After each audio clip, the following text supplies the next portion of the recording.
মুর্শিদাবাদ যেন বোমা উদ্ধারের মহাযজ্ঞ। গত কয়েকদিনে জেলা জুড়ে দফায় দফায় তল্লাশিতে যে বিপুল পরিমাণ তাজা বোমা উদ্ধার হয়েছে তা তাক লাগিয়ে দিয়েছে প্রশাসনকে। ৩ নভেম্বর থেকে ১৪ নভেম্বরের মধ্যে উদ্ধার হয়েছে মোট ১,৪৬৬টি বোমা। দায়ের হয়েছে ২৮টি মামলা, গ্রেপ্তার ২০ জন। জেলার প্রত্যন্ত অঞ্চল থেকে শহরতলি সর্বত্রই এখন অতি সতর্ক পুলিশ নজরদারি। শনিবার সকালে বড়োয়া থানার সুন্দরপুর ননী সেতুর নিচে ময়ূরাক্ষী নদীর ধার থেকে দুটি সন্দেহজনক বালতি দেখে চমকে ওঠেন স্থানীয়রা। খবর পেয়ে পুলিশ পৌঁছে উদ্ধার করে তাজা বোমা। একই দিনে বড়োয়া ও বৈদ্যনাথপুর গ্রাম থেকেও উদ্ধার হয় আরও বোমা ভর্তি বালতি।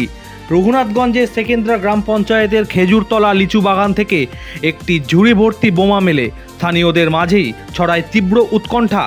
অন্যদিকে সুতির লক্ষ্মীপুর পঞ্চায়েতের চাঁদামারি বাগান থেকে উদ্ধার হয়েছে ৩ বালতি তাজা বোমা।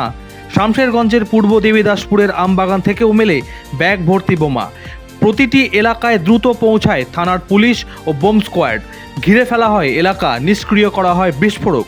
মুর্শিদাবাদ জেলা ও জঙ্গিপুর জেলা পুলিশের যৌথ অভিযানে চলছে লাগাতার চিরুনি তল্লাশি। কোথা থেকে আসছে এত বিস্ফোরক? কারা বা কী উদ্দেশ্যে এত বিপুল পরিমাণ বোমা মজুত রেখেছিল তার সমস্ত তদন্তে নেমেছে পুলিশ।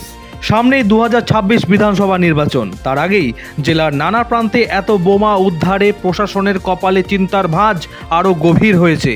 আতঙ্কে দিন কাটাচ্ছেন সংশ্লিষ্ট এলাকার সাধারণ মানুষও। পুলিশের কড়া নজরদারি ও টহল সত্ত্বেও কাটছে না উদ্বেগ।